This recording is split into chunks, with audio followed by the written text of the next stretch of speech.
The views and opinions expressed in the Golden Boot podcast are those of the speaker and do not necessarily reflect the views or positions of the Golden Boot podcast as a whole. Y'all ready to get rolling? Quiet on the set.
Hey, welcome back. Another hot episode of the Golden Boot. It's your boy Pooh Bell. I got my man Aunt Petty Murphy in the building.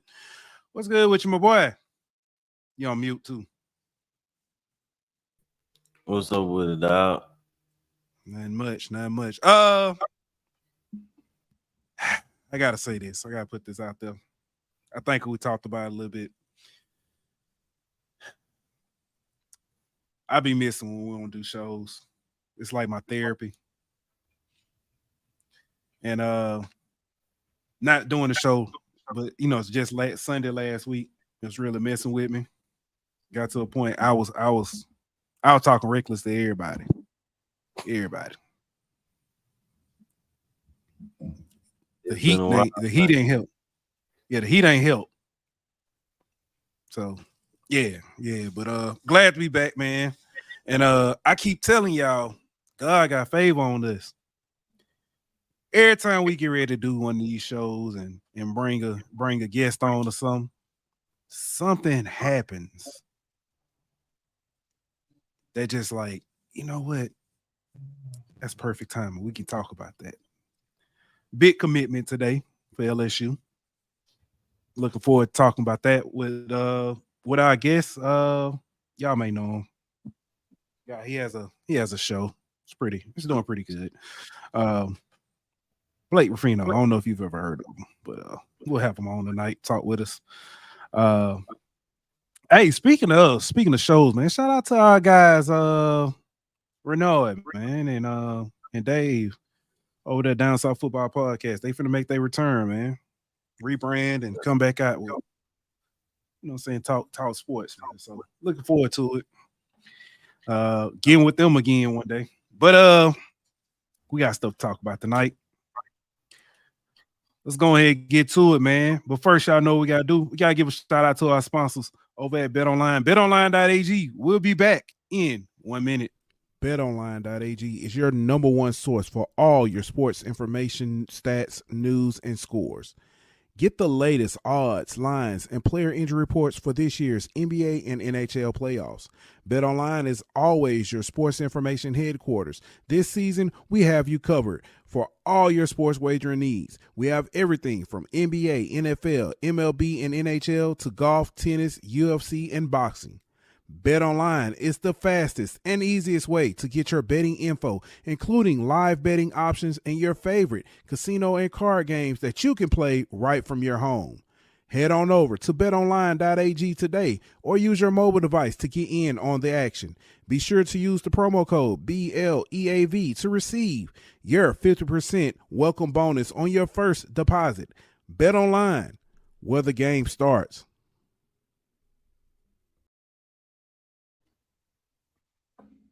Hey, we are back.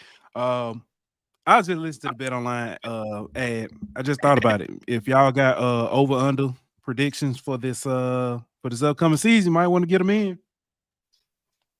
Might want to get them in, get those bets in. Yeah, it is, man.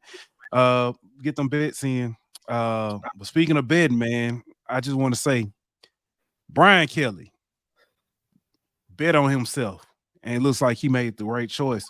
They said he couldn't recruit, and that man is putting on a masterful class. What he's done these last few weeks, it's been beautiful, man. Today, flipping K. Phillips from Texas. Big get. I'm gonna go ahead and say this too. I'm gonna put this out here.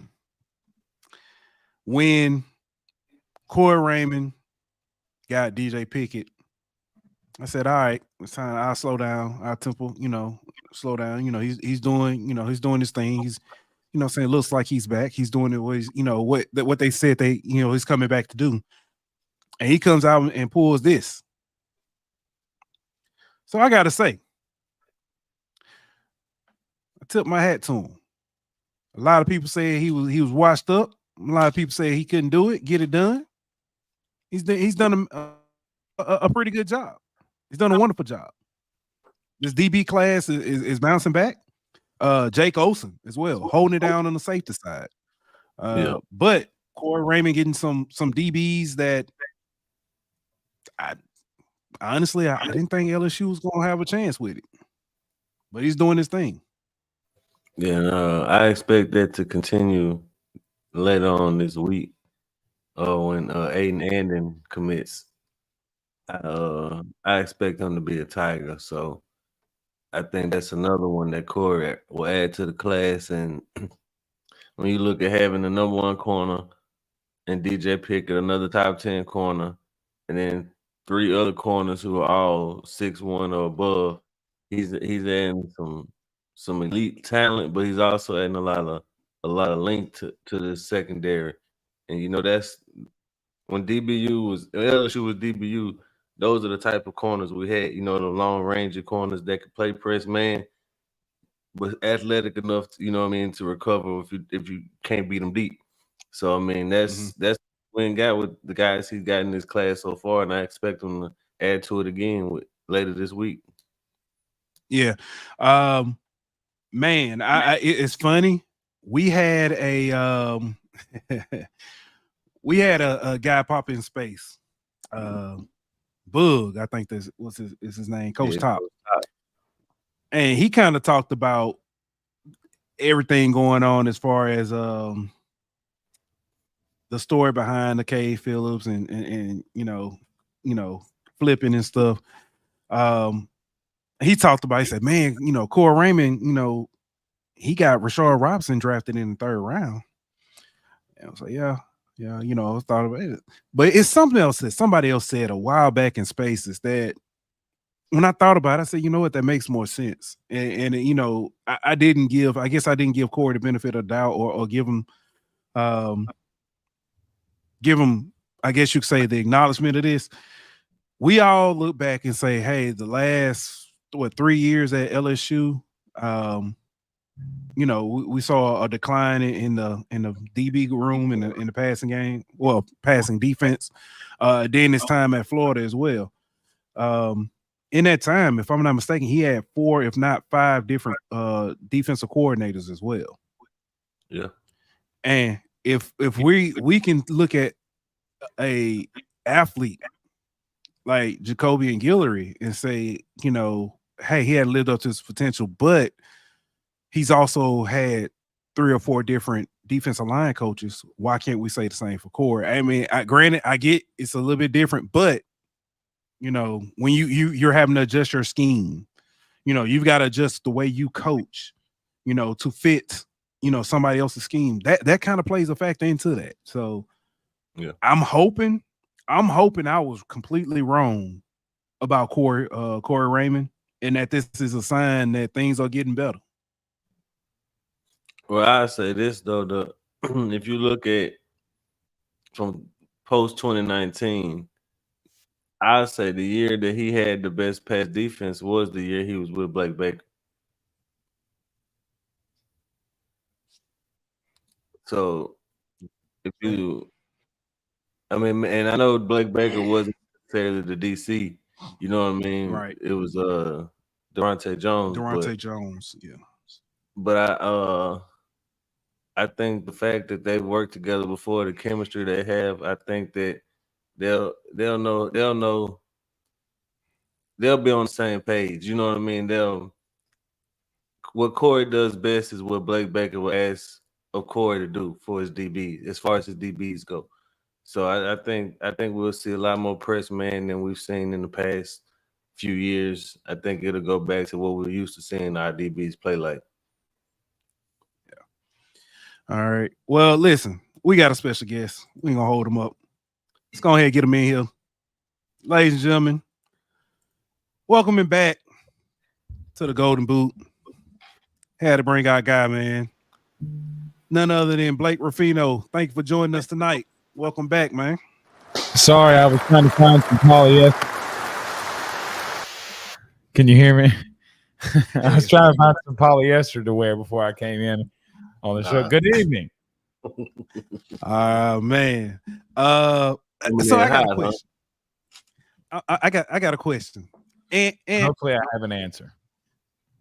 And I'd be remiss if I didn't acknowledge. And when you go to the barbershop and you ask, saying, hey, let me get that fresh boosie or whatever, let me get the, saying fresh fade, Blake, when you go, do you say, let me get the Corleone? Let me get the.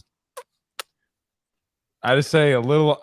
You know what you're doing to me? You ever seen that Tim Tebow when he asked Paul Feinbaum, "Hey Paul, what do you tell them at the barbershop?" I thought that's what you're trying to do to me here. Yeah, I did. When we went to New York, we went in this little hole in the wall Italian place, and I said, "Joe, watch this." I walked in there and said, "Can someone point me in the direction of the mafia?" And this little 4'11" lady looked at me. She's like, "You better stop that shit." All right, so I'm like, "All right, I'm just gonna chill out." All right.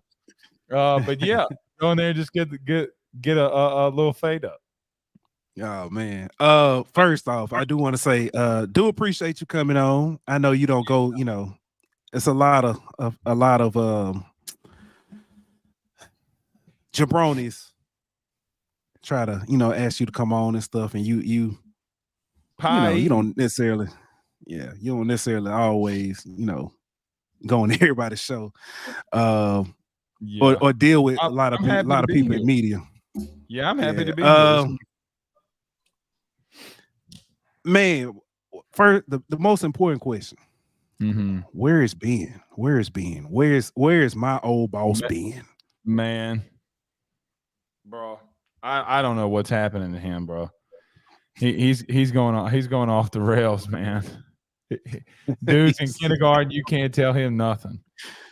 Oh man! Hey, speaking of that, did that to him, man. He got one home run. He's like, you can't tell me nothing. So I'm like, oh Lord.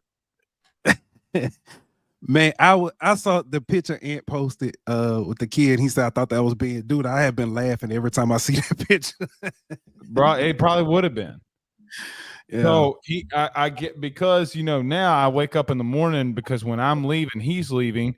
I'm going to practice. He's going to school. So the thing is, I've been saying, he's like, well, where are you going?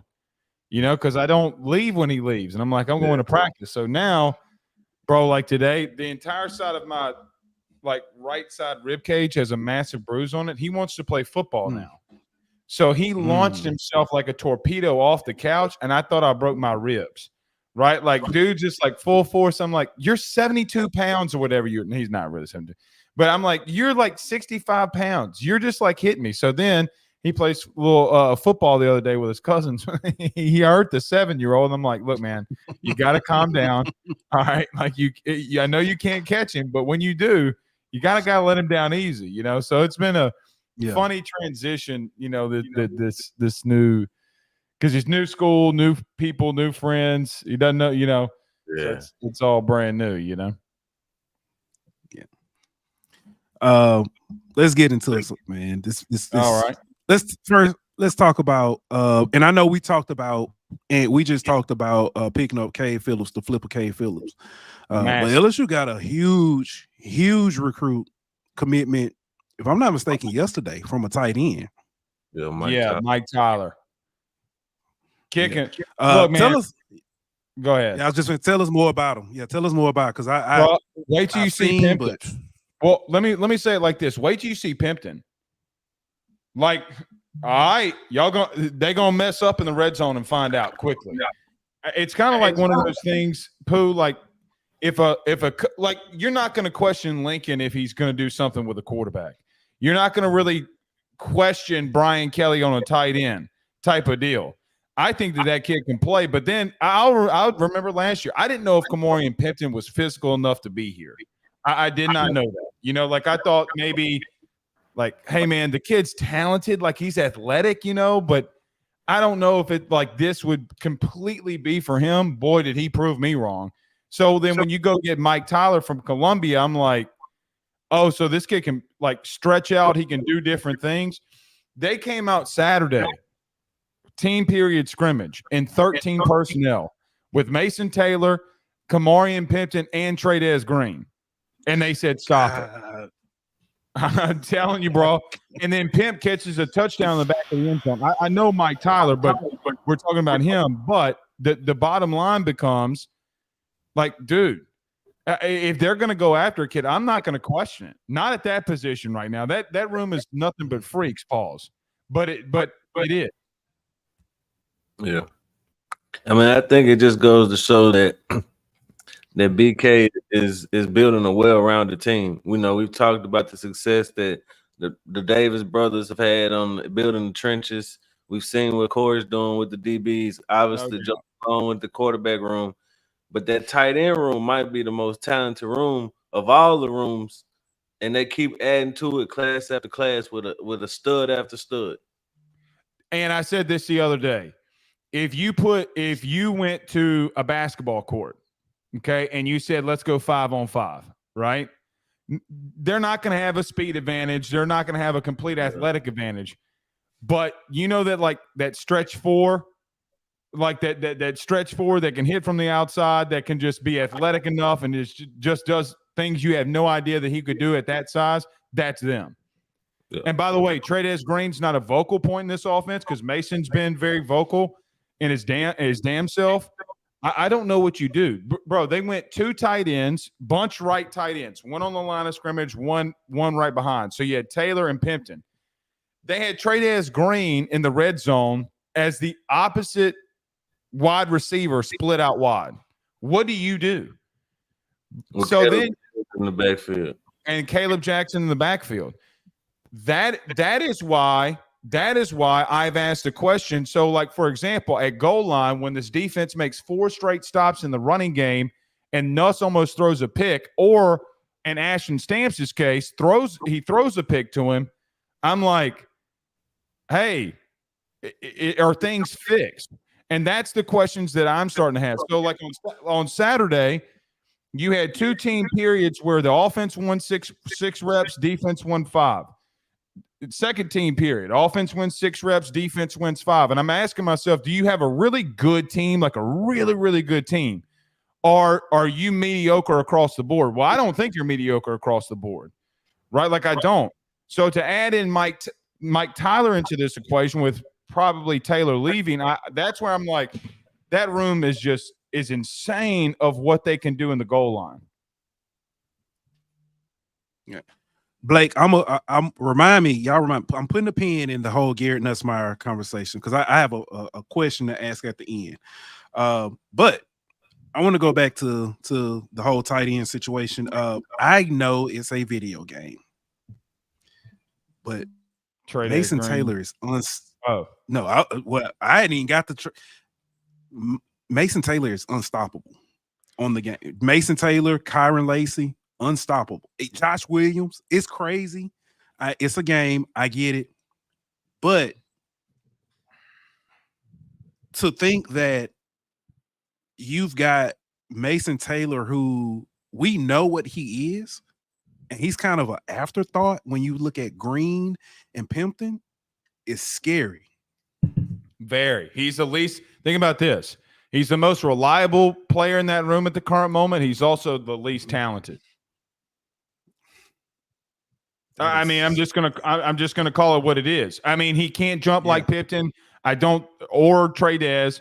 I mean, he's better at blocking the in line of scrimmage than both of them. But when you talk about the receiving game, and BK brought this up in the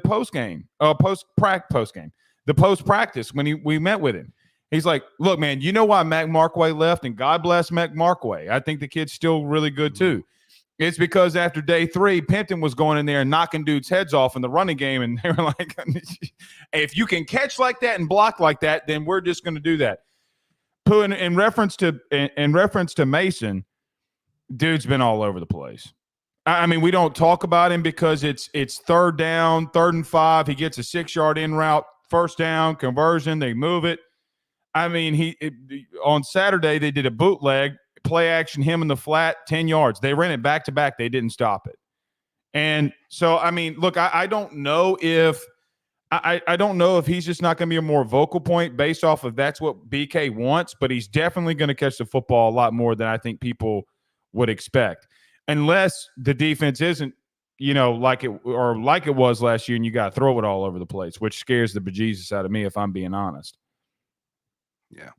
And I'm sorry. I'm gonna get. I do want to say. Crap. Well, it was about the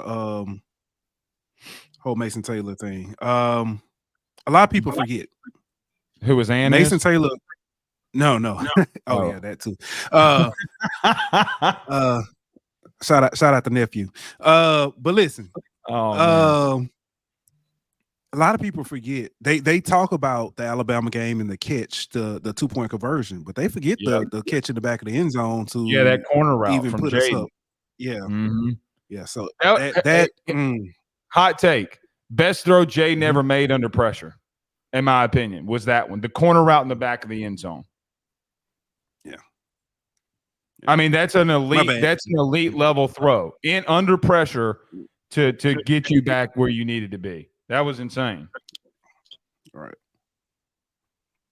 My bad, Nate. Go ahead. So since we're talking about kind of how the defense has been looking versus the first team offense, what's been the most surprising thing to you about this defense so far? Corner. Without question. It's been corner. I think mainly due to the fact because they were and think about it like this. What nobody really got to see last year, we got to see Ole Miss go up against our defense. We got Florida State to go up against our defense. Alabama name the teams. Well, this time last year, we got to see our own offense, number 1 total offense in the country, go against that defense, and it was worse. Okay? I think getting your head turned around. I think trying to make a play. I think those small, itsy-bitsy things make a big deal. Ashton Stamps has had more picks than I know what to like. I think he's had 5. He's all over the place. Here's the problem with corner. After him and Sage, it's been a little bit of a dip. Actually, it's been a pretty big dip, right? So they have gone in with Javier. They've gone – not Javier, Jair Brown. They've left Mason out there. I think that there's been a dip after that. I think linebacker ultimately is the number 1 thing because you have 2 straight days or 2 straight practices where you're at the goal line and you have Caleb Jackson running right at you and Perkins and Penn are in the hole to meet him and he gets no yards. I think that in and of itself, I asked Brian Kelly yesterday at the press conference, why did you give Perkins those comms in the helmet? And he said Greg Penn might come out. No, BS. We were sitting there next to Blake Baker, and Blake saying, Perk, scoot in. Perk, scoot in. Perk, scoot in. Perk, blitz. Perk, blitz. And he's in it, and he's in his ear, and he's playmaking, right? I think that the boundary corner has to be definitely a conversation. Ashton Stamps was my player of the week in the first week that we were out there. You can't deny Harold Perkins at the current moment. Now, again, can any of this translate over to the field? I don't know. But what's happened at Charles McClendon practice field is that you've had massive amounts of times where the defense last year would have not made these plays, and they did. I think that the third thing, and really for me, that all could be a 3-way tie. I know Will Campbell was sick yesterday. I also saw Brayton Swinson do a Dwight Freeney type spin move on the inside and get a sack on a critical situation. So those are the things that I don't think it's like one specific thing. Like because DBs get beat, linebackers get beat, this D-line gets beat. I think it's because at certain moments, some unit is going to step out and make a play. So it's not like, oh, man, this D-line is just freaking unbelievable. No, or secondary. or linebacker. It's just been at times when they've needed it, somebody has stepped up and made a play. That's all you can really ask for, though. Think about this: 7 straight runs in 2 practices at the goal line. 1st and goal from the 1. They didn't score once. That's pretty impressive. It's pretty impressive. And if you think that if your take is that this offensive line is the best in the country, and it might as well damn be. Well, what are you doing to stop Caleb Jackson? Because Caleb, he's coming down. You ain't gonna run him over, but Perk is meeting him in the hole, and he's not going anywhere. Those are the things that I'm like, bro. That if that kid did that last year, what would you have said? Like, what would you have said if Harold Perkins is playing middle back or meeting a guy 235 pounds in the hole and stopping him for no gain? We'd freak out. Oh, okay, now he can play there. But Daddy's doing it in practice. It doesn't matter because it's not in a game. But I hope that he can translate it, though. Yeah. The last 2 years, Blake, you've been very vocal about issues you saw. Last year, the defense. You spoke out, initially before anybody. This year, you've been a little bit more, giving a lot more praise to the defense. That means a lot to me as far as, what to see, because I trust your eyes. Should fans have some hope now that this defense has turned a corner? It would be the most bass-awkward thing if they can't translate it from a practice field to a football field. It would be like, I mean, you're the best practice players of all time. However, Brandon Harris. Shout out to in more ways than one. In more ways than one. But here's the thing that I'm really asking myself: if you're pulling the curtain wide open, is the defense making plays or is Nussmeier making bad decisions? Now the question becomes: how do you justify 7 straight runs? Okay, and you making stops, that has nothing to do with Garrett Nussmeier. Not a damn thing, right? So how do I quantify that? Maybe it is that they are doing that, or maybe they have some belief in themselves, a better scheme, a better want to. Like, hey, man, 10 wins got somebody, an entire staff fired, an entire half of the staff fired. However, there have been some very bad decisions that Garrett has made throughout this camp. Y'all saw a couple of them. I know because we talked about it, off air. The 3 of us in the group of, hey, man, look at this play with Major Burns. Like when I came out there that night and people were ridiculing me, oh, Nuss is fine. Nuss is fine. Yeah, he might be fine. If you make a critical situation like that at practice, you better hope he doesn't do it in the game. Because that was a 4th down, and you threw that. I mean, a 3rd down, and you threw that, okay, and Major Burns picks it off. But that's not the only time that's happened, right? Like we talked about Ashton Stamps having 5 picks. How does that happen? And then on a critical 3rd down, Perkins getting his hands up, batting the ball up, and Paris Shand, of all people, picks it off. Like those types of things are happening right now. So if you ask me what is my question, that would be like my biggest question. Is this defense good, or is Garrett making bad decisions in team periods that's making them look better than maybe they should? I will tell you this, though. Him and CJ Daniels might be something. We saw this. He's strong. Oh, bro. Dude can play. Dude can really play, man. Third and 15. Nussmeier over the middle. CJ Daniels, slant route, 17 yards, broke 3 tackles, 1st down. I mean, I get it's your defense. I get it. But, man, I mean, the kid's been there every 3rd down that they've needed him. So those are the type of situations that when it's so tick and tack, I don't know what I'm looking at, if I'm being honest with you, because I'm like, either they are better, okay, and it was a staff issue, or the offense is taking a little more of a step back than we anticipated, and this defense is getting on them, plus adding on some of the bad decisions that Nuss has made. I hope it's that the defense has gotten better. I really do, but I don't know. with Nussmeier, is it him trying to trust his arm too much, or is it him being kind of confused at what the defense is doing and making bad reads? He's definitely making bad reads. Like the Jordan Allen. So Jordan Allen led the camp off with a pick. Okay. And you just can't make that throw over the middle.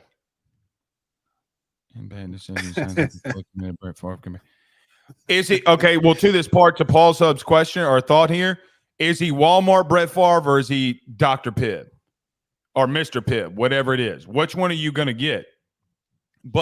And you can't make that late of a decision, that late in the process of the play. Here's another thing. How much did Jaden cover up running the football? Right? Like how much were things along the interior of that offensive line covered up because Jaden can run? Nuts can run a little bit. I'm not going to take that away from him. He can run a little bit. I feel like he's trying to be swaggy, but then the plays look like dog shit. Right? Like the execution is dog shit. Like you're trying to throw the ball sidearm. Looks cool, Matt Stafford. But when it gets picked by Ashton Stamps in the end zone, I don't want to hear anything. Make the right throw. Okay? Make it in there. Those are the types of things that we're seeing. It's the inverse of Jaden in 22. Right? Like it's the complete inverse. Like Jaden would tuck, run if his second read wasn't there. And look, I don't have a problem with that because you're still gaining positive yards. The problem is, in Nuss's case, in Nuss's situation, the ball might go the other way for 6. We start off team period yesterday at the goal line, and if Xavier Thomas doesn't bat a ball down, Sage Ryan is picking it off going for 6. And those are the type of situations that I feel like lose you a game like Arkansas, for crying out loud, that you have no business losing. But because you get a pick 6 in a crucial situation, then it is what it is. I think the play against Wisconsin, Ant, remember, you're down, and he rolls left, and he tries to throw the ball to Brian Thomas across his body. I mean, Brian Thomas did have one-on-one, but it gets picked off. It's those types of situations that, hey, man, if you don't hold Wisconsin to a field goal there, you're losing the bowl game.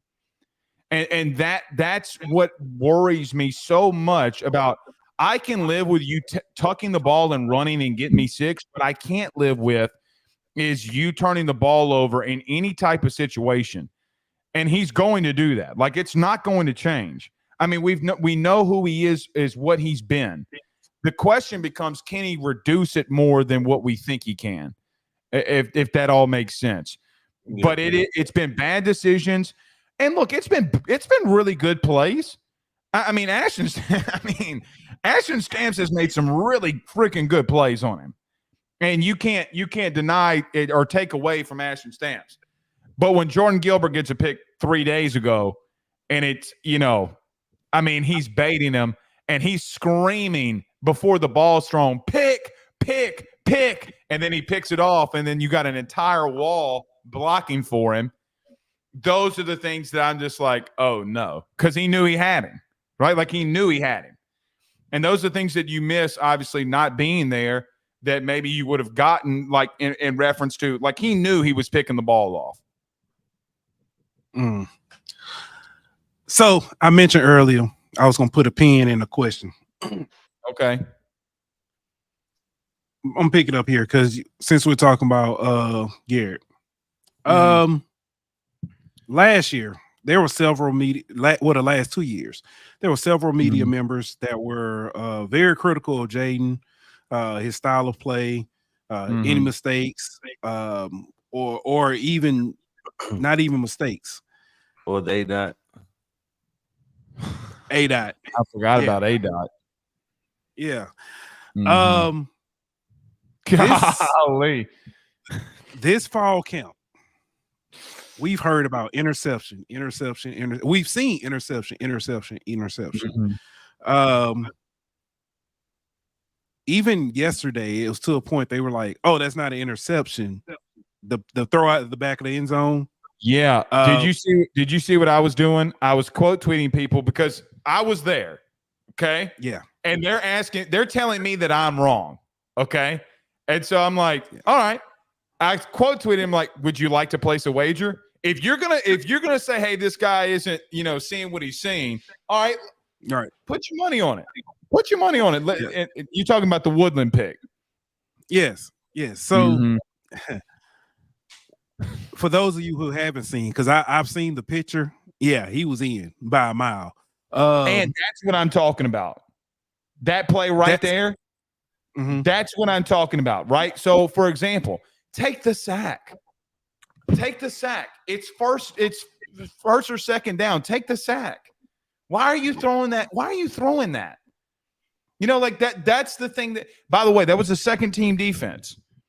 They ran a completely new unit out there to give the first unit a breather.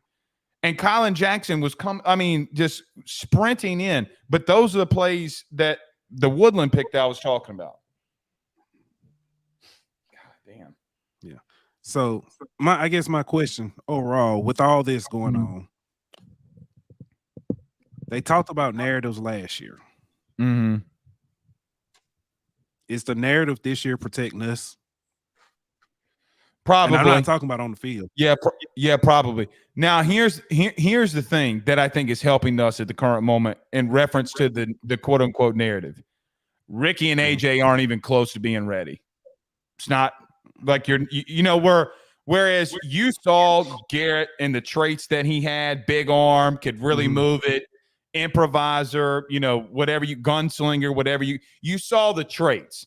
So people look at it as in reference to, hey man, you have probably the best backup, in the SEC last year because of him, and it gave some debate. Ricky and AJ are. I'm not trying to be rude, or I just think they're so far behind at the current moment to where there's no like, hey, well, what's Ricky doing, or what's AJ doing, or what's this guy doing? And so I think that in fairness to us, there comes a point where it's like if Ricky would have went out there yesterday, which he did to his credit for the first time, he leads a drive down and scores. Okay. A 99-yard drive and scores, and that kid can move. You hear me? I'm talking about can move. I think that's got a lot to do with it too, because I think this fan base, if you would have seen like all these interceptions, it's the Miles Brennan effect, right? Like when you're here that long, okay, people want you to succeed. Everybody wants them to succeed. Guys, like our three livelihoods on doing this show at this current moment based off how much of the success that they have. We want them to be good. The problem is that you can't ignore some of those things. And again, I will tell you, if you thought that these offenses last year were carving your defense up, what were we seeing in practice? So when I would go out there every night screaming, this defense is ass, as Chris would say. Shout out to Chris. This defense is ass. I'm not joking. And there comes a point like if that happens against USC. Like if that happens against USC, you can't give Lincoln more opportunities. I don't care that Caleb's not there. You just cannot do it. And that is what would keep me up at night. Now, here's what I do think that didn't work in Jaden's favor last year that will work in this team's favor this year. They're gonna run that football. If I told Jay Daniels, Jaden's dad, we were texting about practice yesterday. If Jaden Daniels had this year's Caleb Jackson, oh my God, bro, it would be so bad for teams, man. Because he's just a whole different level of human being right now. Like he's on that type of, in my opinion, he's there. So I think that you got to protect Nuss at all costs by the running game to finish your question. Vinegar asked a question. She says, with the center being so important and a few concerns about DJ's consistency, are they really the number one offensive line? I mean, I would love to know what is his inconsistency. I haven't seen much inconsistency of him in snaps. Brian Kelly talked about that yesterday.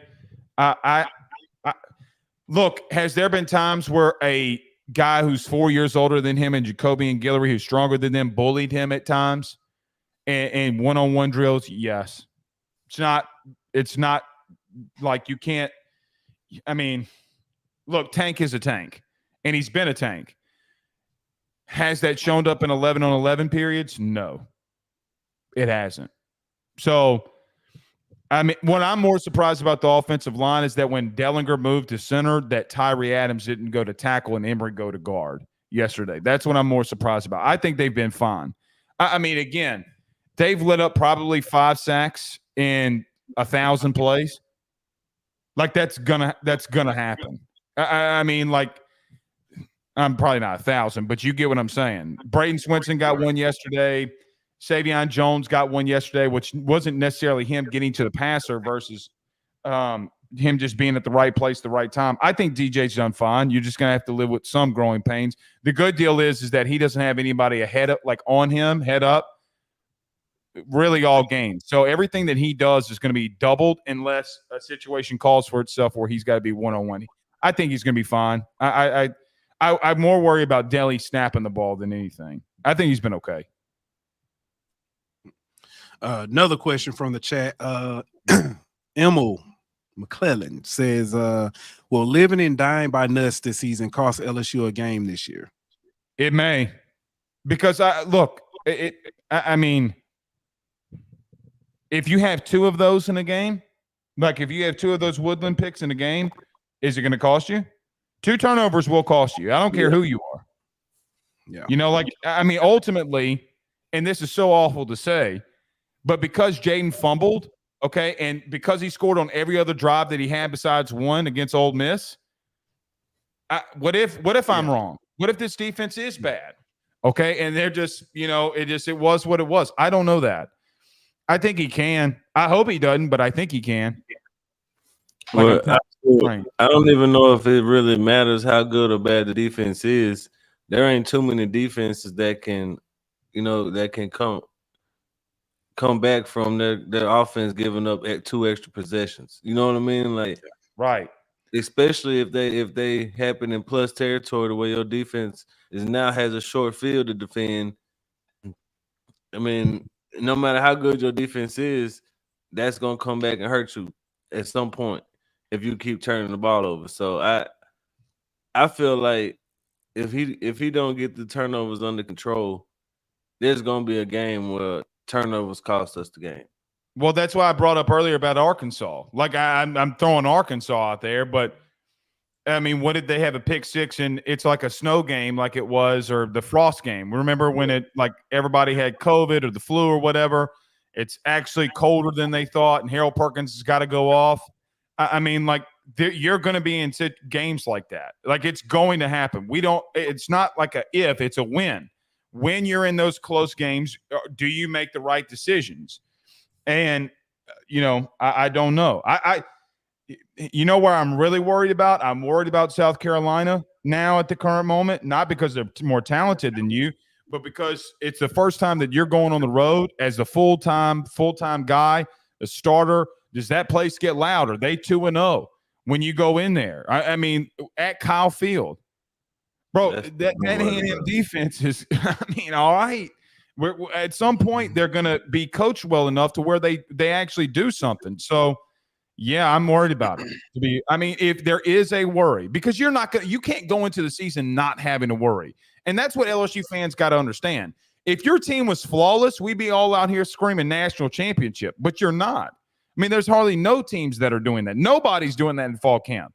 That's just one, you know, worry that I have is, and look, to dial this back to some extent, it's not like he's been completely horrible. I mean, he's been out there. I mean, he's still nuts, right? Like, I mean, he's still slinging the football, right? Like, it's not like he's going out there, no touchdowns, 2 interceptions.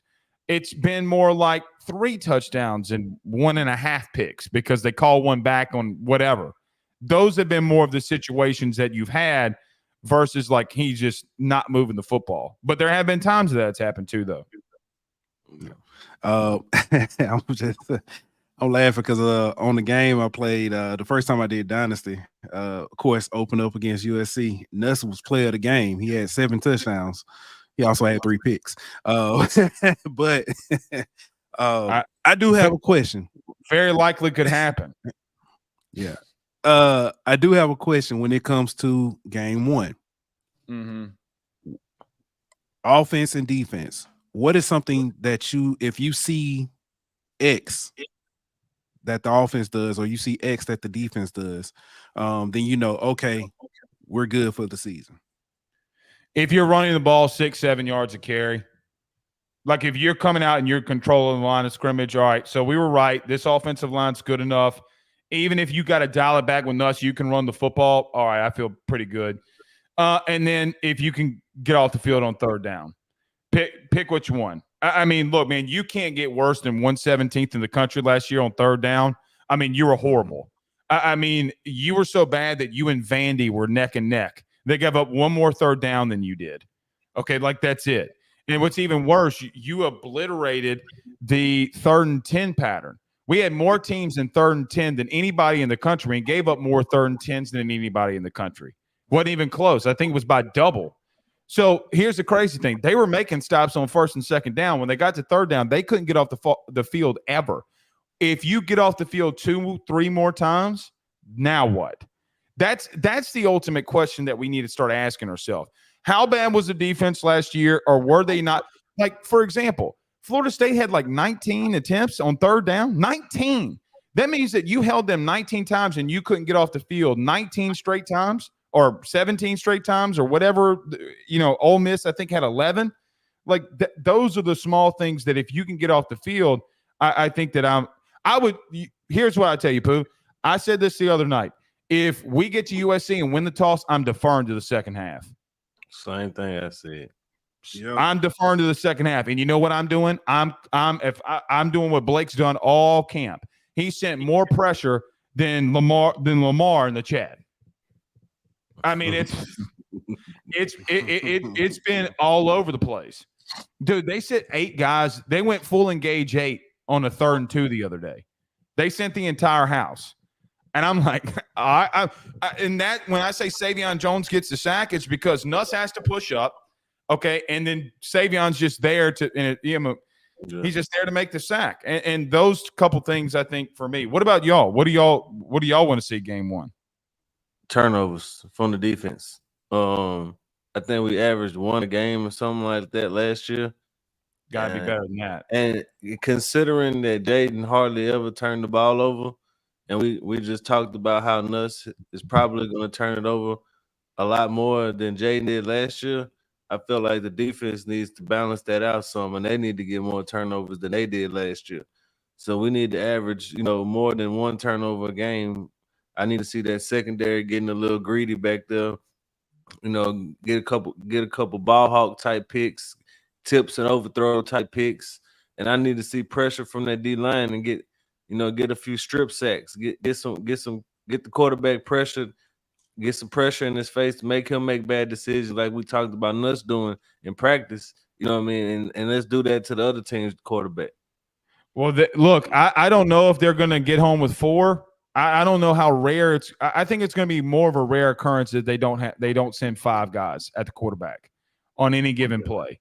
Like they are not going to be passive. They haven't, at least they haven't shown that they want to be. And here's the question that I asked the media guys on the sidelines. They're like, are they really going to do this in the game? That was the question, right? And I'm like, well, then why would you be out here, even though we're out here for the entire time? Why would you do this for 14 straight days if you don't want to rush the passer?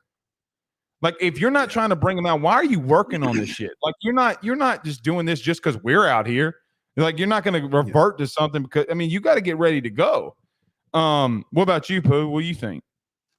All right. Mine is on offense is twofold, but they go together. I want to see a 100-yard rusher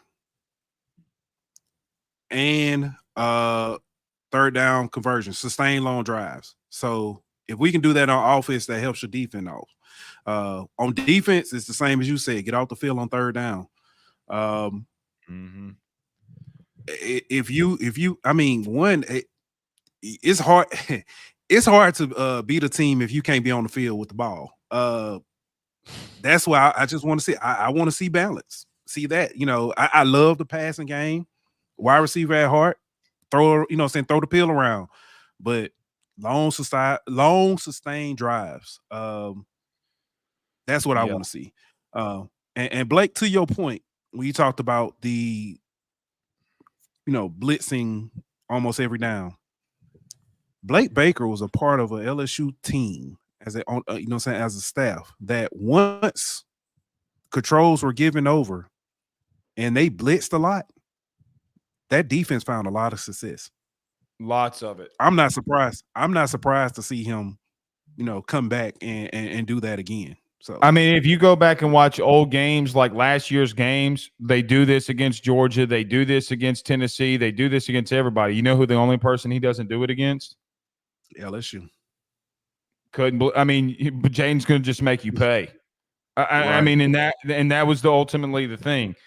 I think Jair Brown is somebody I'm really watching very, very closely because he has been somebody in the slot that's created a lot of havoc, in pass rushing, coming off the edge, just making Nuss step up. And here's the thing. He's not making plays necessarily, but he's getting there so quickly that Nuss has to step up in the pocket. And basically all that they've told Jacoby and Gio Paez is, hey, guess what?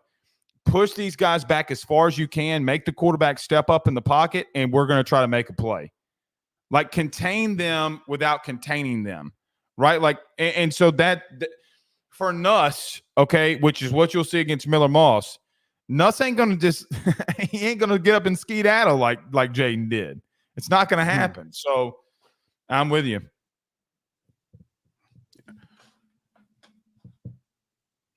I didn't know if you had one. Oh, go. There you go. Offensively, I think I want to see us kind of like Pooh said. I want to see us establish the run, but I want to see us do it in a way where we can run even when they know we're trying to run. You know what I mean? Like, you want to lean on them. Yeah. I want it to be, you know what I mean, 1st and 10, they know we about to run and we still get 6 yards. You know what I mean? Like, just because our offense line is that good and our running game, our running backs are that strong, that talented, whatever the case may be. Let Caleb Jackson get 20 carries. You know what I mean? Let's lean on that running game, and that way Nuss don't got to do as much. Right. And look, even if you're getting 4 yards to carry, boom, boom, boom, boom, boom, boom, I'll take that. Yeah. Because you're not going to be able to stop that if you're going to run the way that we think that you will. Here's another thing that I hadn't mentioned enough. I don't know if like Josh Williams will get 10, 15 carries a game. I don't know that. What I do know is they're going to throw him the ball out of the backfield, and they're going to extend handoffs by throwing the football out of the backfield. Like, hey, man, we're just going to throw it to him, let him get 4, 5, 6. And that's an extension of our running game. Mm-hmm. And I do think that that's going to happen. The question becomes, can Caden Durham get up to speed quickly enough to add another playmaker in that type of role? I think about like next year, though, and having Harlem Berry and what they're trying to do in the running game by throwing it in the flat, that in and of itself is going to be very key. I will say this, man. Again, CJ Daniels on that little like half screen pass, I guess you'll call it. I mean, look, take Sage Ryan. People say he can't cover. It's not that he's not strong or won't tackle or doesn't have the ability. I mean, CJ's that dude, man. He's been that guy. So I don't know if you get that from like a Josh Williams, but they're going to throw him the ball out of the backfield. Yeah. Dan asked the question. So for all three of us, prediction on Nuss stats at the end of the season: touchdown, interception, total passing yards. Y'all go. I've been firm on it. I think 3,200 passing yards, 30 touchdowns, and about 6 interceptions. If anything more than 6, we're in trouble. 6. What do you think? You see him averaging half an interception a game? I see him throwing. I see him. There are some games I don't think he'll throw an interception, but there are some games I think he can throw 2. Yeah, so Yeah. six would be, man. All right, that would be extremely impressive if he only had 6 interceptions. I'm gonna just say that. Mhm. I give him 3,000 yards, 26 touchdowns, 9 interceptions. I'm not far off. Just 3,500, 30 and 10. I think he'll throw. I think he'll throw the pill around a pretty good bit, but I think he's going to get double-digit picks because I think that you're going to get in some games, where you're going to win. Like I could see South Carolina, you winning 35-14 or 34-14, and he threw 2 picks. Like I still can see that happening because they don't have, like, South Carolina has no idea who their quarterback is at the current moment. No, he wouldn't. He said Robbie Ashford, is right there neck and neck with him. Shane Beamer. Yeah. So, I mean, this Robbie, I don't know, but I could see that. I'd go double digits. Because here's my question. Why aren't you trying to get better at making those better decisions at practice? Habits are habits, right? Like, and so if he goes 6, you're going to go 10-2. You're going to a playoff. Yeah. You're going to a playoff. Do you think he has that many touchdown passes considering how much we're gonna lean on the run game in the red zone? It's a fair point, but I think about Pimpton too. I think about Pimpton. Probably getting a lot of situational stuff. I say 30 because I think he still can sling it, man. I really think I don't think that you're going to be out of the top 30 in offense, but it doesn't matter if you're in the top 30. Like if you're 30, he'd probably throw 25-28, right? Yeah. That would be about where he'd be at, right? But at the same time, I just don't know about his decision making. Like that scares me. Very fair. It really much scares me. Very fair. All right. Dave Irvin from the chat asks, has anyone on the defensive side of the ball made a jump such as Caleb has had on the offensive side? Oh, Pimpton, for sure. Because look, they're running so much on the defensive side. He said on the defensive side. Yeah.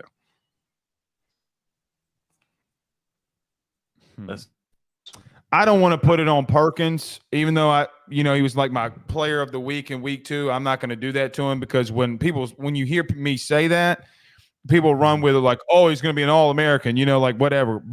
And he's already had that. I'd probably say Ashton Stamps. Yeah, I'd probably say Ashton Stamps. I don't think this. Okay. What freshman looks the best to you? Cool. PJ Woodland has made the most plays at the current moment. The one that really just stands out, though, is Trey'Dez Green. Yeah. Oh, my God. Deshaun McBride, though, man, or Deshaun Spears. He had another pick in the end zone on second team. I don't put second team stuff in there as much as I probably should because there's just so much shit to write down. Like when you're there, if you're writing play by play, like I was been trying to do. But he's looked good. I probably Stamps though. Probably Stamps. You can't have that many picks in him and not stand out. Freshman. Yeah, probably Trey'Dez or Juwan Johnson's looked really good though, if I'm being honest. In that star role, he's just so athletic, man. He's just so athletic. He's so good. You know who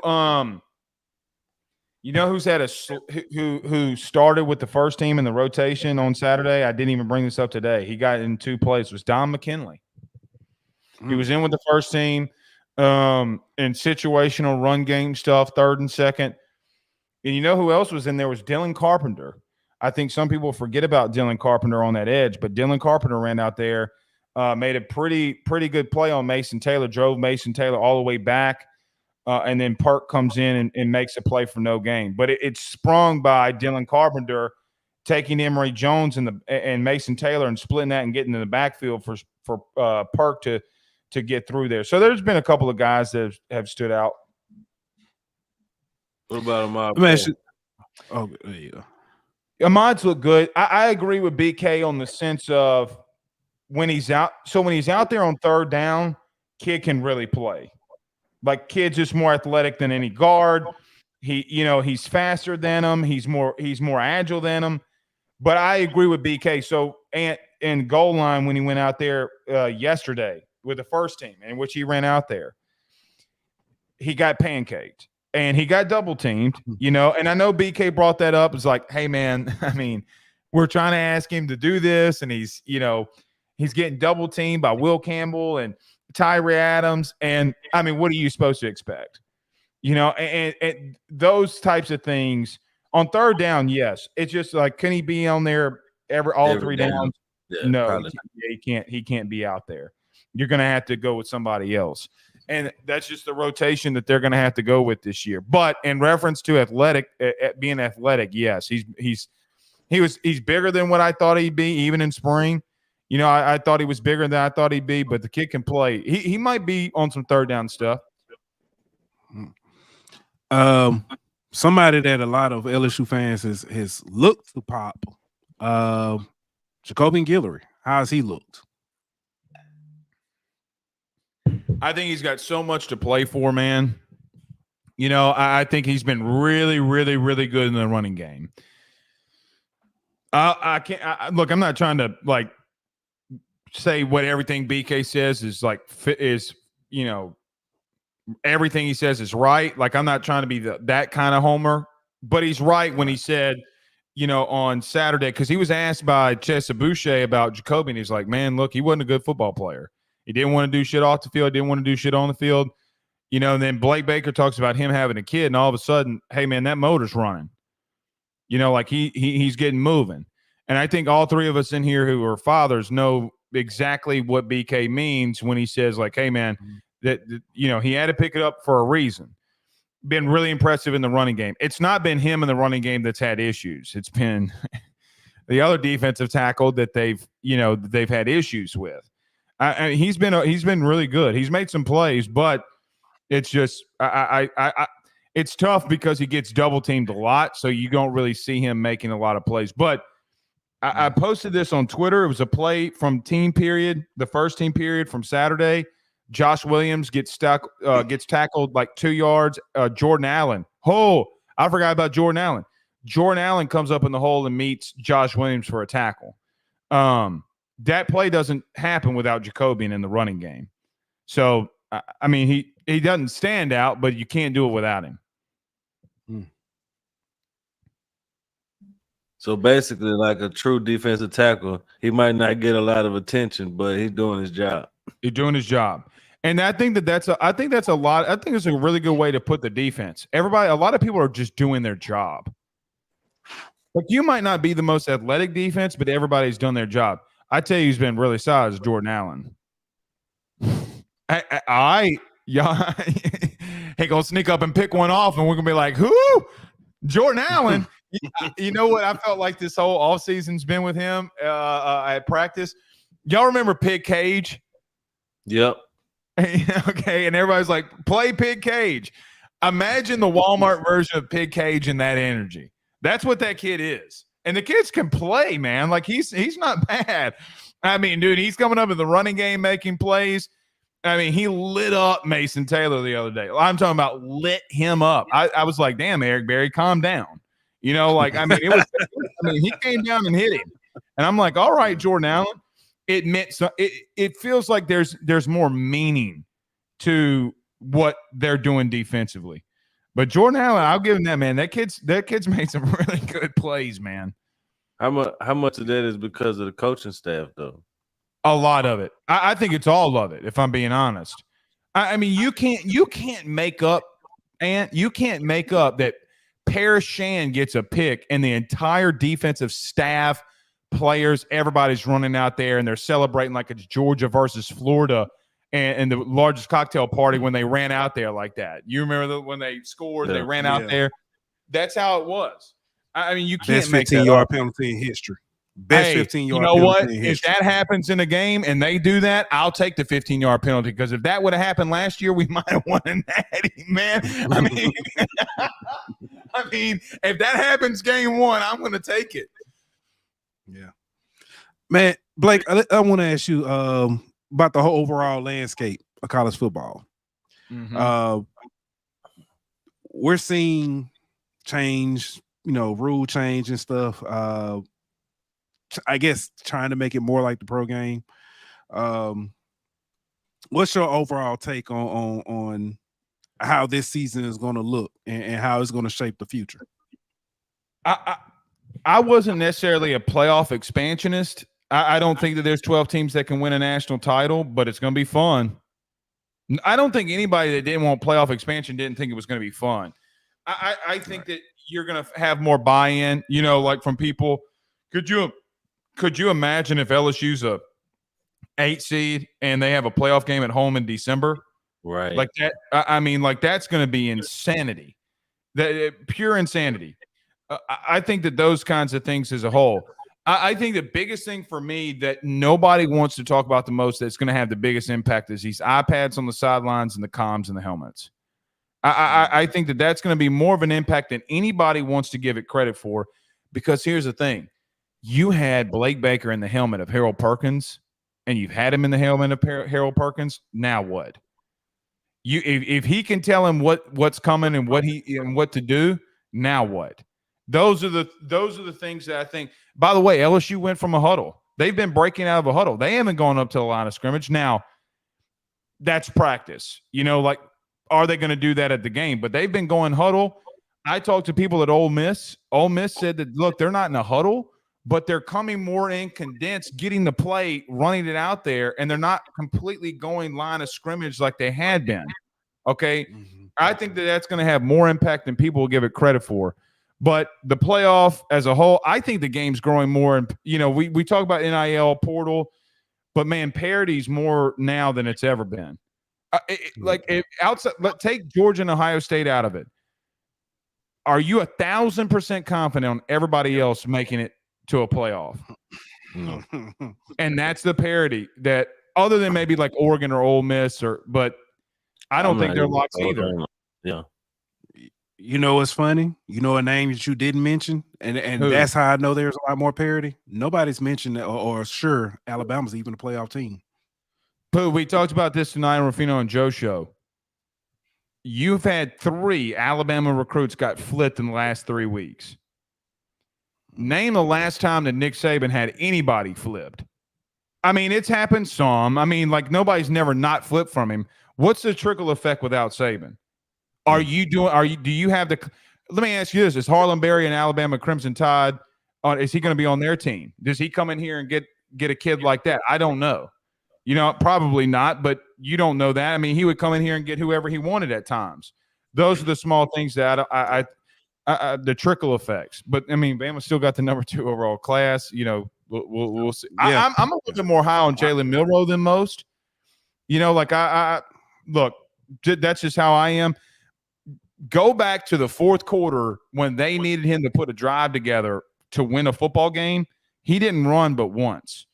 Everything else was to Isaiah Bond, and they went off. That's how they ultimately beat Georgia. So I might be down on Bama, but I'm not down on Milroe. I think he's going to get better. And if he's better, then what? Well, not to mention, I mean, he's the quarterback guru in DeBoer. If DeBoer can't do nothing else, he can scheme up some stuff on offense. Right. I mean, look, man. I mean, people forget them in 22 when Penix ran the ball more than he threw it. Penix ran the ball a lot at Washington in 22. So it's not like they're incapable of doing it. Mm-hmm. All right. Most exciting matchup you're looking for? In week 1 or just in general? In general. Ooh. Probably Georgia, outside of LSU, probably Georgia, Texas. I want to see or here's a hot take, Texas versus Kentucky. When you're down, when you're down, okay, and you going up against a really good defense and you can't run the football against Kentucky, now what? like those small things. I think October the 12th is going to shake the sport. If I'm being honest. Yeah, that's a big day. It's a massive day. The non-LSU game I'm most looking forward to is the last game of the season when Texas goes to College Station. Mm-hmm. Y'all saw that they're talking about potentially doing that as a neutral site? That's so stupid. That's stupid. So stupid. That might be if it's at Kyle Field, that might be the best atmosphere of the year. Just that game. I'm gonna be honest with you. I might pull for A&M. I might go full weirdo. I don't know. Man, that's one of those games that if you don't have a dog in the fight, you just go there just to be on campus, just to be around that atmosphere. You know what I mean? And we'll watch the game at a bar or something. But just be around that atmosphere because the animosity, that hatred that's gonna be in the air that day on that campus is gonna be crazy. People forget about Camp Randall. In Wisconsin, if you're talking about an early season game, look, man, what are you going to find out about Bama in week 2? Like, there's a lot of teams in the SEC that you're going to have to account for.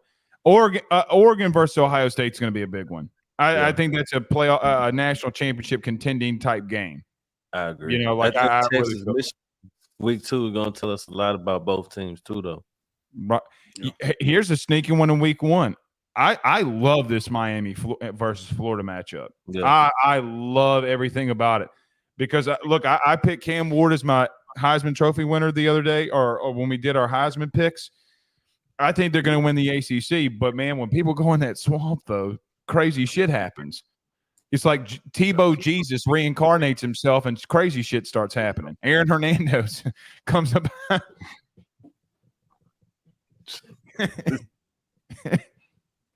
Killing me. Oh, right. That's the wrong thing to say. Just hanging around.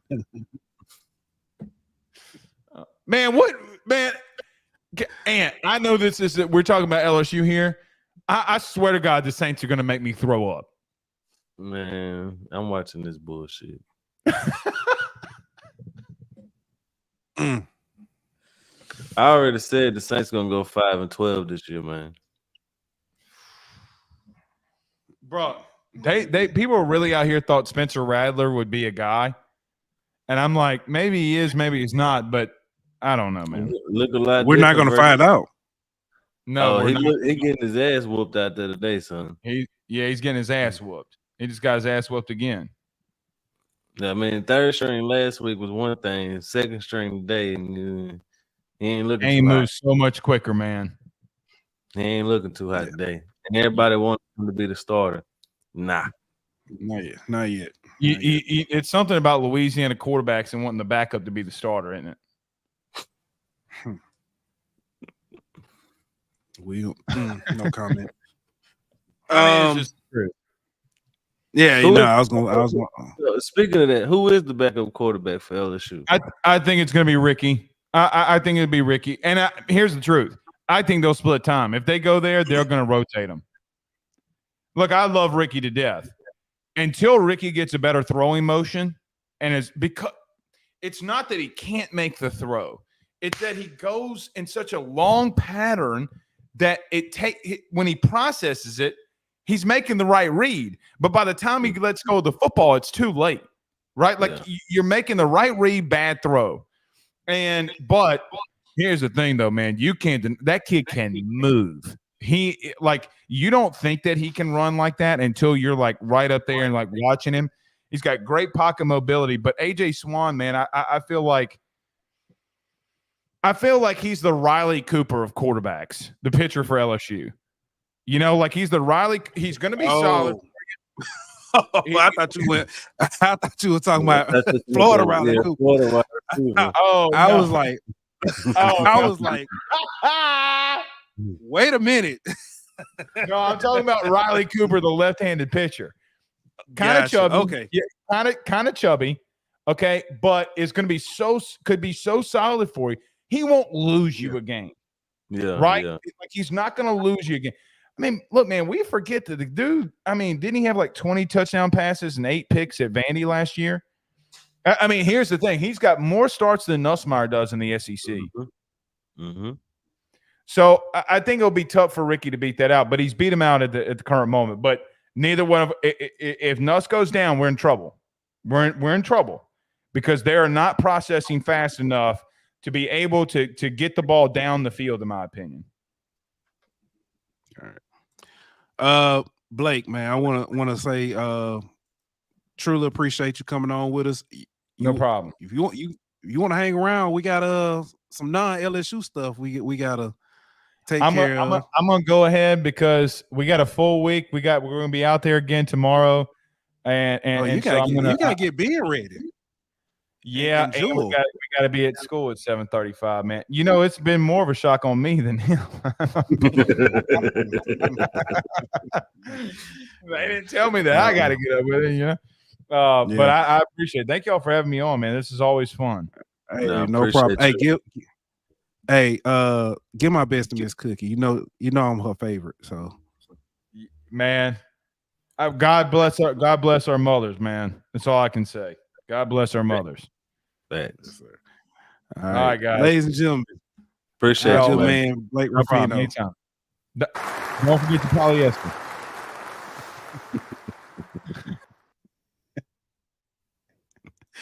Oh man. Hey, that's some good stuff. That's some good stuff. I was trying to remember, and we were talking the other day, Friday. I was like, man, Ant had a good one. Top 5 non-conference games that'll decide the college football playoffs. Oh, the weeks. Yeah, I got you right here. Let me find it. All right, so the top 5 weeks that could determine the college football playoff. At number 5, you got week 10, November 2nd. Those games are Ohio State at Penn State, Oregon at Michigan, Georgia versus Florida, USC versus Washington, Kentucky at Tennessee. So pretty good matchups, you know. I mean, a couple Big Ten powerhouses going at it. The 4th week that'll determine the college football playoff is week 5, September 28th.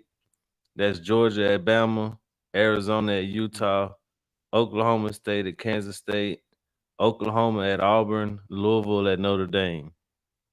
A lot of Big 12 in that one. Week 11 is number 3. That's November 9th. Bama at LSU, Georgia at Ole Miss, Oklahoma at Missouri, Miami at Georgia Tech, Florida State at Notre Dame. The week that everybody been talking about, October 12th, comes in at number 2. October 12th, you got Ohio State, Oregon, Ole Miss, LSU, Penn State, USC, Texas versus Oklahoma, Kansas State versus Colorado, and Washington versus Iowa. I just want to say Houston off that week, and I'm so thankful. I'm a binge on everybody. I'm so thankful. Well, go ahead. The number one week that will determine the college football playoff is week 14, last week of the season. You got Michigan, Ohio State, Oklahoma, LSU, Texas A&M, Auburn, Alabama, and Notre Dame, USC. That's some good matchups. Yeah, man. This we got hella good matchups in non-conference games, bro. And not just, obviously non-conference, but with the expansion of the Big Ten and the SEC, you got even more big-time conference matchups. You know what I mean? Texas, LSU, Oklahoma. You know what I mean? Matchups that you would have never gotten before. Obviously, Oregon, Ohio State, Oregon, Michigan, things like that. So it's finna be a fire season this year, man. Yeah, that's gonna be it's because of the one thing I can say about the college football expansion that I am looking forward to is the fact that week 12 is going to mean not week 12. I'm sorry, game 12, last week of the season, week 14. You've got so many games now that if you know what I'm saying. you got two loss teams might be playing, or you got two, one loss teams, or one loss in the two, and it can literally determine a playoff spot. Yeah, it's gonna be a lot of jockeying for position down them last 2-3 weeks. You know what I mean? Like when you look at, I say from a week 11, 12, 13, 14, when those last 4 weeks, the last month of the season, you're gonna be looking at teams trying to, if you anywhere from 1 to 20, you know what I mean, you feel like you got a shot if you just win your last 4 games, and if things go right ahead of you, that you can get a spot in the playoffs. So that's one thing that the expansion of the playoffs did, in my opinion, is it gave more teams hope for a chance to playoffs. So it keeps their fan bases in it for a little bit more, for a little bit longer during the season. It makes those games mean a little bit more at the end of the season. And so to me, it's an overall success no matter what, just because the games mean more, the fan bases are more into the games, and that the stakes are kind of ratcheted up a little bit, because now you're not just playing for a bowl spot, you're playing for a chance for a playoff. Man, and I hate to shift to the NFL after this, but let's go there. Jim Harbaugh recently kind of made some waves, and not for what he did at Michigan, but he offered Colin Kaepernick a coaching job in NFL with his Chargers. Thoughts?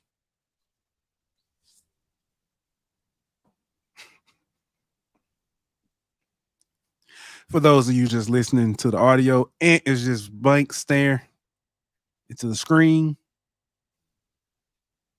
Like, no comment. What he gonna do? Be a quarterback's coach? That's the only thing I can think of. I mean, he wasn't the best quarterback. I know. Well, you know what? Like think about it. Who is their quarterback? Justin Herbert, right? Yeah. You're gonna bring in Colin Kaepernick, a mobile running quarterback, to coach Justin Herbert, a pocket passer quarterback. But it's okay. So outside of style of play, he can see things from the, from the sideline. Hey, it lends another eye for another guy who's been in the NFL. Hey, these are some things you look for. Because I'll be honest with you, Kellen Moore was a guy that I didn't think was, he wasn't, didn't pan out in the NFL. But okay, this is the difference in that, awesome. Though.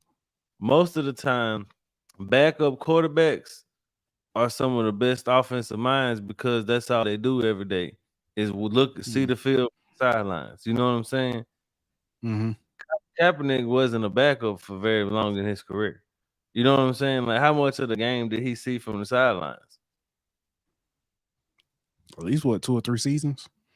Yeah, but compared to Kellen Moore, who did it for like 8 seasons as a career backup, you know what I'm saying? Like, I don't really know what he really offering. Like, and Kellen Moore was a great offensive coordinator.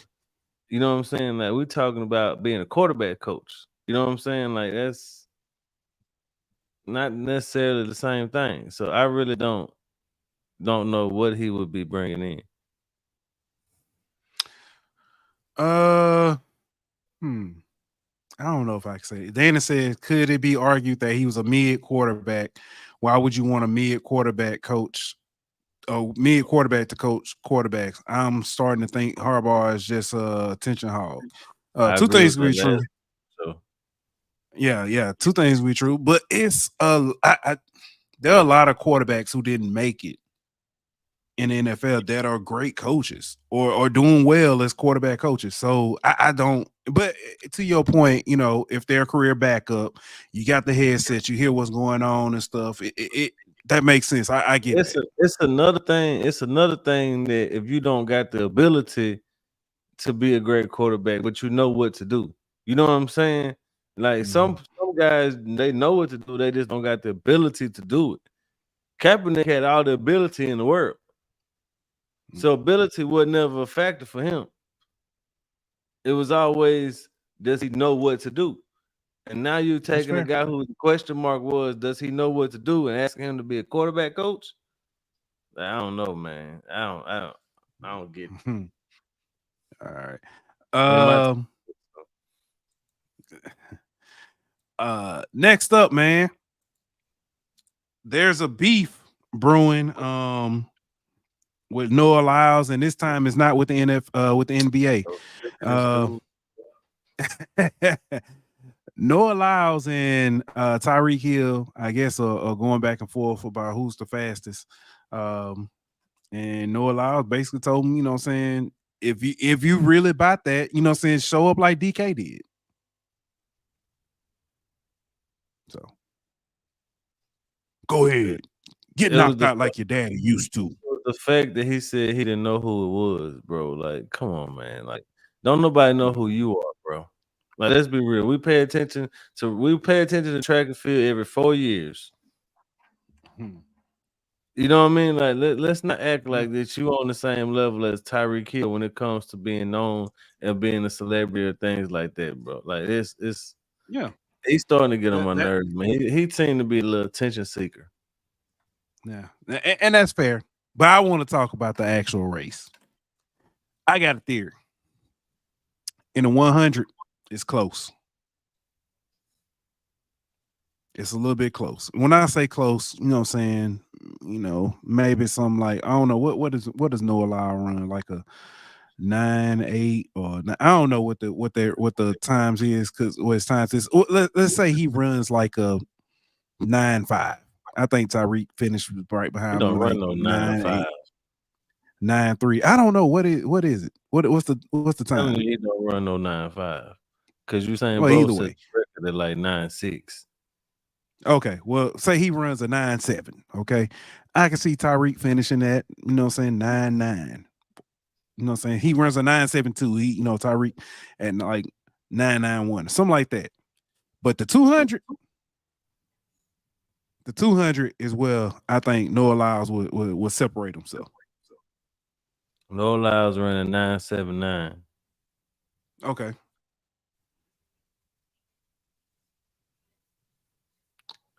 I just like he probably would win, you know what I mean? Like, but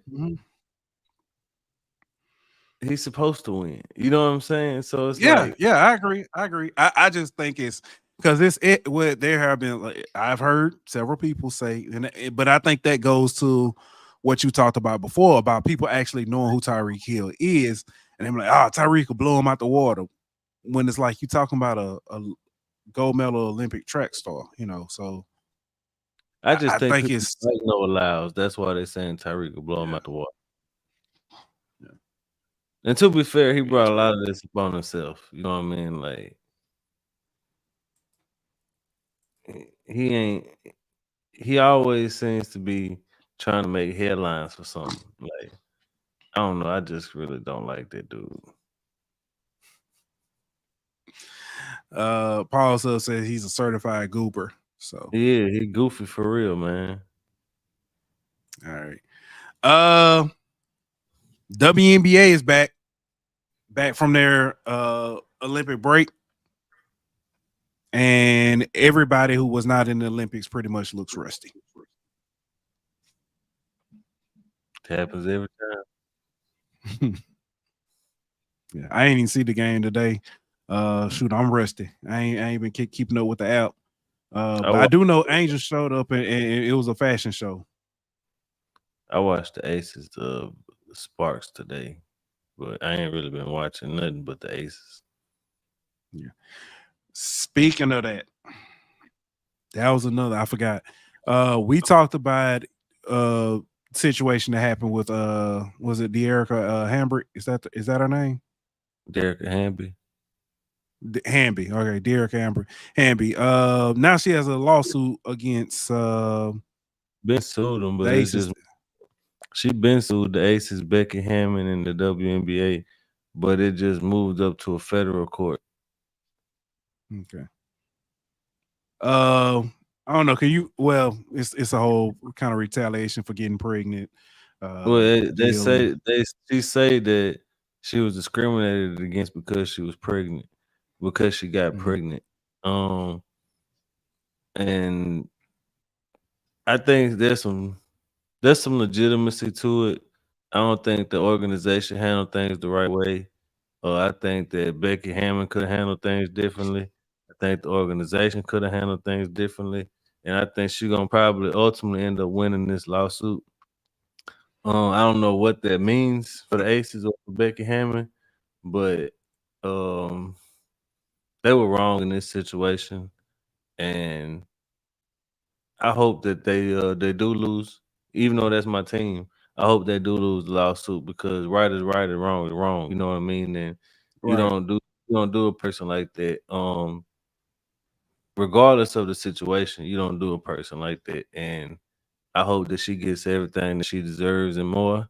And I hope that the Aces are punished. And I hope that that it sets a precedent that nobody will have this done to them in the future. All right. Before we move on, Danny asks, what are some your opinions on some of the trades that happened right before or during the break in the WNBA, winners, losers, and those decisions? Well, the Marina Mabry trade was crazy for Chicago. I still don't know what they was thinking, but that sounds like for the future, but I don't. Yeah, I mean, possibly, but I think it was more so of there was some locker room issues or something like that. That's the only that was my reason. next. That was my next one. Yeah, That's the only thing that justifies that type of move, in my opinion. But 3rd and 18, and you check it down. My bad. Well, other than that, I don't think there was really any moves made that are gonna be any real major deciding factors or anything like that, but the Marina Mabry one was very interesting to me. I understand why Connecticut did it. I don't understand why Chicago did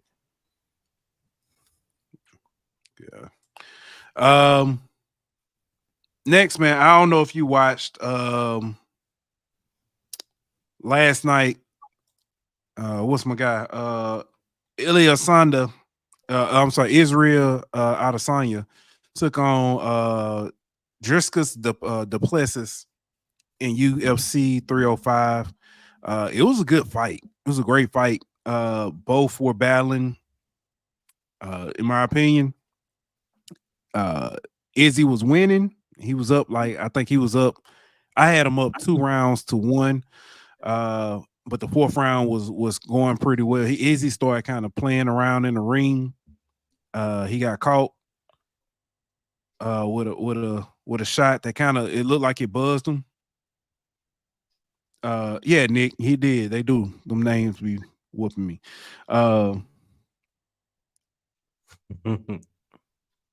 He ended up giving up his back pause and was put in the rear naked choke, and it was a wrap. It was a wrap. So one mistake. Yeah. It was a close fight though. It was a good fight. That whole card, well, I ain't gonna say the whole card because I ain't see but a couple of fights, but it was a pretty good fight. I ain't watching none of it. I see. Yeah. I knew that was coming on. I just wanted to make sure I watched that before I got back to my dynasty.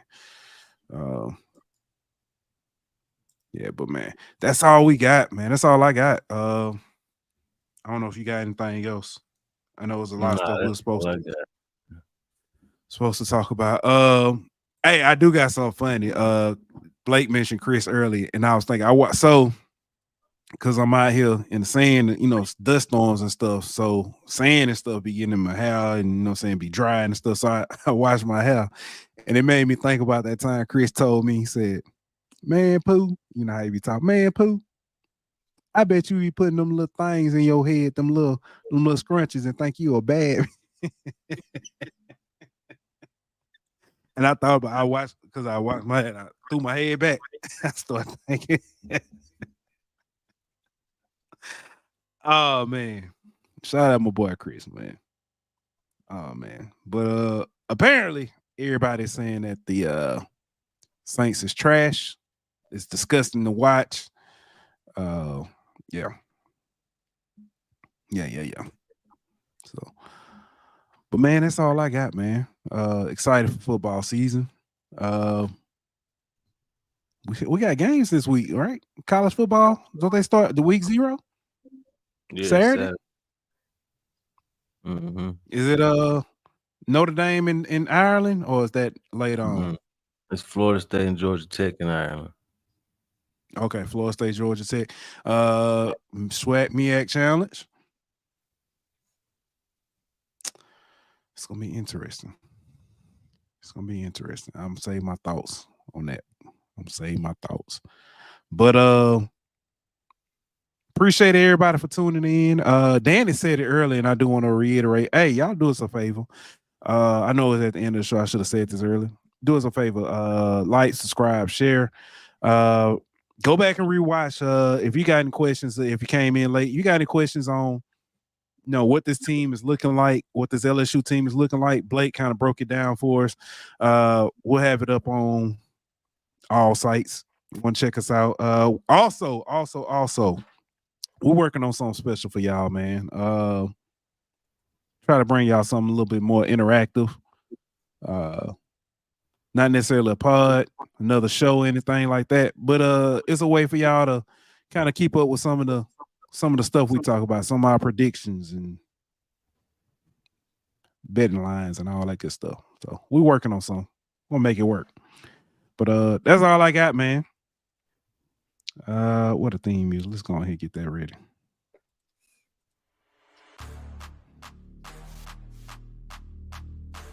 All right. Appreciate y'all for tuning in. We'll be back possibly later on this week. But like that, we out. This show was presented by betonline.ag. Don't forget to like, follow, and subscribe on Twitter at Golden Boot. On Instagram at Golden Boot. On YouTube at The Golden Boot Pod. On Facebook at The Golden Boot Pod.